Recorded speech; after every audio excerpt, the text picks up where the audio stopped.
Hey, welcome back to the Boston Celtics newsfeed on CLNS Radio. Matt Egnoff here, alongside my brother Jonathan and Evan Valenti. This is Celtics Roundtable, and the Celtics just took down the Nets. The Cavs lost their third straight game, this time to the Heat, without their starters. And the Celtics are now in control of the number one seed and control their destiny in a Wednesday night showdown versus the Bucks in Boston.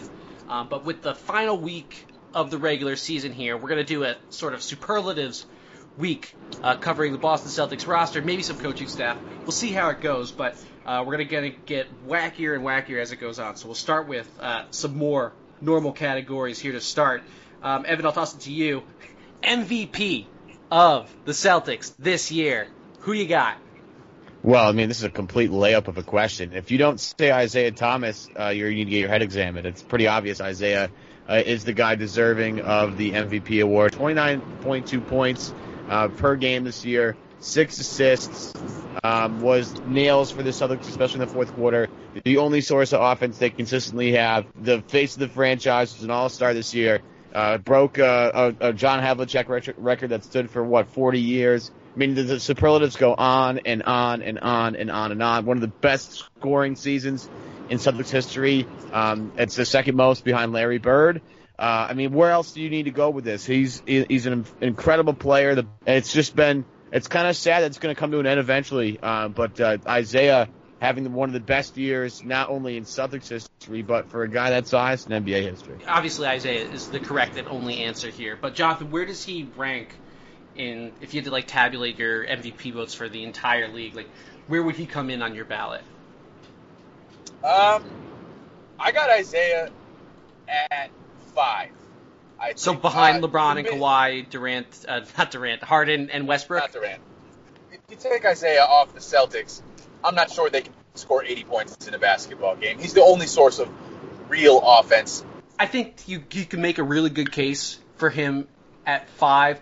The other guy who I think you could also put into that position is Steph Curry, who obviously powered, another historic offense for Golden State and one of the best offensive players out there. And they won. They're going to win 67, 68 games, something like that. He's really close, but Isaiah has been better in the clutch. I think that counts for something. Just the amount of games that he's kind of single-handedly won for the Celtics. I think you got to factor that in. I'm kind of torn between those two guys for the 5th spot. What do you think? It's like every game the Celtics win, Isaiah has to carry them on offense. Steph Curry, he's got Draymond Green, Klay Thompson, and Kevin Durant for most of the season. There are none of those guys on the Boston Celtics. I mean, they have Al Horford, but you can debate whether he's a star or not. But there's no second fiddle in Boston. It's Isaiah Thomas and then everybody else. So that's my main reason for having him over Steph. You agree, Evan? Yeah, I do. Steph's had an unbelievable season. Don't get me wrong. In the latter part of it here, especially with Durant down, has been unbelievable. If you've watched him any night, it's been kind of that's a good reminder that Steph was one of the best players on the planet not too long ago before Durant got into town, and then we kind of forgot about that. But he's been super efficient lately, and he's been basically on fire. And they've been resting him a little bit. But if you look at the last couple of games for Curry, 42 points in 2 of his last 5 games. It's pretty crazy. But I get to give it to Isaiah for the consistency, doing it over a span of pretty much 82 games. I know he got hurt for a little bit in there, but he's been arguably one of the most consistent offensive threats in the game this year. He's had very, very few down games, and he's a huge reason why Boston even got close to sniffing 50 games, close to sniffing the number 1 seed in the Eastern Conference. As much as good as Curry is, because Curry is a better player than Isaiah. Don't get me wrong, but Curry had a substantial amount of help, and that translates to the 17+ wins they have more than Boston. So it's close, but I give it to Isaiah based on the longevity and based on the lack of weapons around him. The supporting cast eventually has to knock Curry down a little bit, right? I think it's close. I think you can make an argument either way, but yeah, Isaiah's performance in the clutch certainly means something to me. All right, next category. Most impactful defender for the Celtics. I got Jay Crowder in this spot. I think back to the games when, early in the season when Jay Crowder was hurt and just how bad the Celtics looked on defense, just unable to stop anyone. And, Jay Crowder quietly getting it done. I also considered Amir Johnson, but he doesn't play that many minutes. To me, the best defender on the Celtics this year was Jay Crowder. Anyone venture to disagree with me? Well, I think you could make an argument for a bunch of guys. I'll throw the Avery Bradley in there, but the problem with Bradley is the health issues.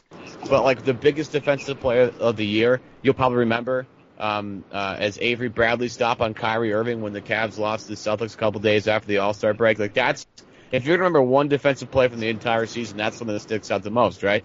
Yeah.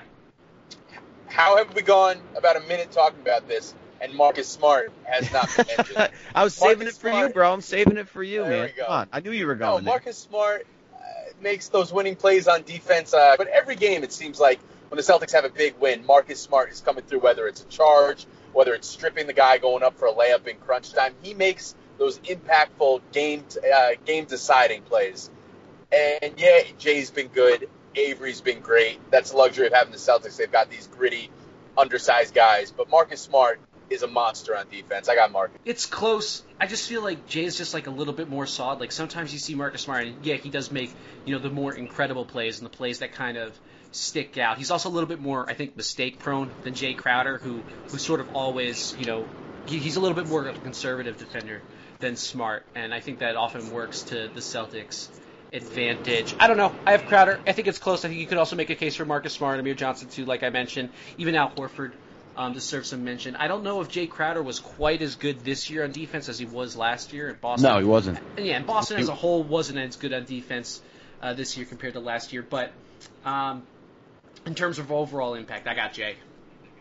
I think that there was the play against Brooklyn on Monday night where Jay, I think it was towards the end of the third quarter, where Boston had a really bad possession, turned it over, and missed out on a potential 2-for-1. And Jay sprinted down the other end of the floor and knocked it off the knee of whoever was bringing the ball up the floor for a layup, and Boston had the ball back with 10 seconds left. Jay does that all the time. He has great, like you said, he makes good decisions for the most part. He's not over aggressive. He's usually just aggressive enough. He's got such a good lower base. He's super strong.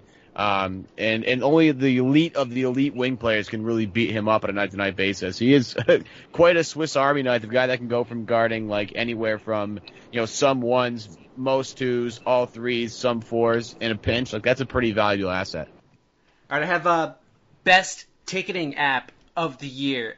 All right, I'm gonna go with SeatGeek, guys. SeatGeek.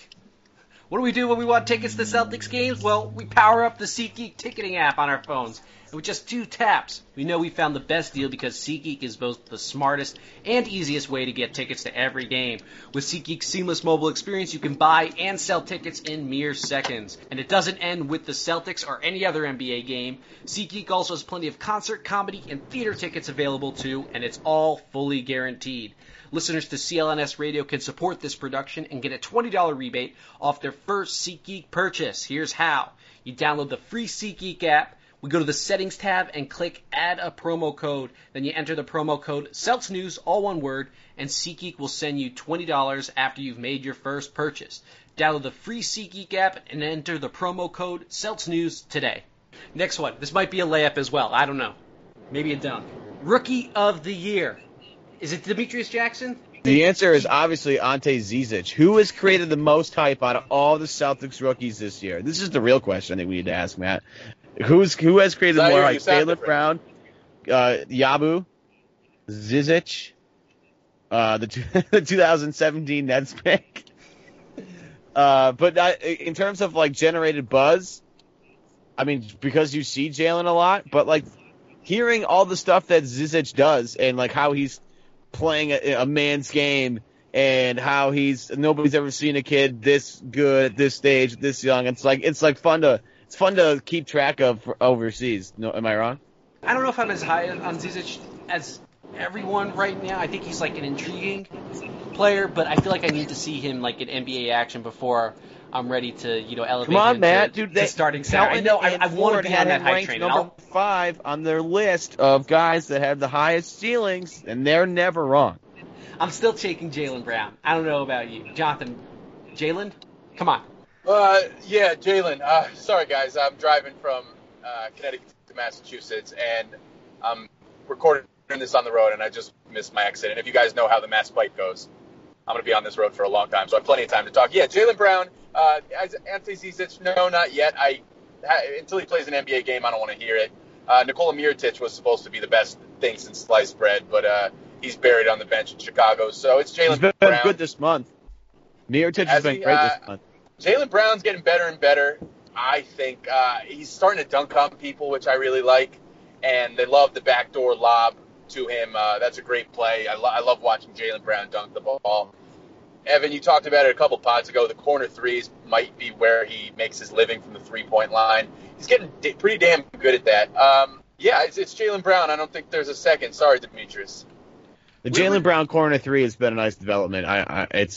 It's become like if he takes a shot from there, I expect him to make it. And you know the ways the big thing with him is finding other ways to get him on the floor where he gets comfortable like that, and that's going to be the next big step for his growth. And hopefully that happens in the playoffs.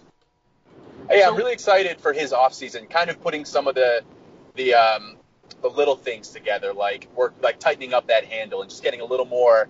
Jaylen needs to learn in these ISO situations. He's got to get 2 or 3 steps deeper, and then he's going to have a much easier shot.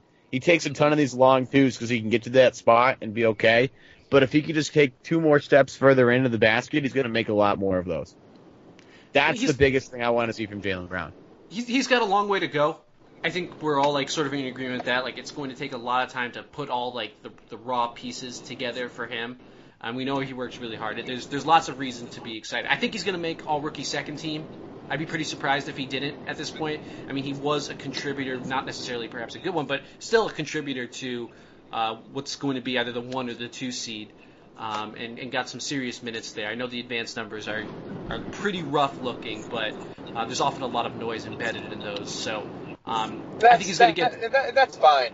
And that's fine. He's 19, or he might be 20 now. The biggest plus for Jaylen right now is his confidence. Since he's come into the league, he's never been afraid of the big moment to take the big shot.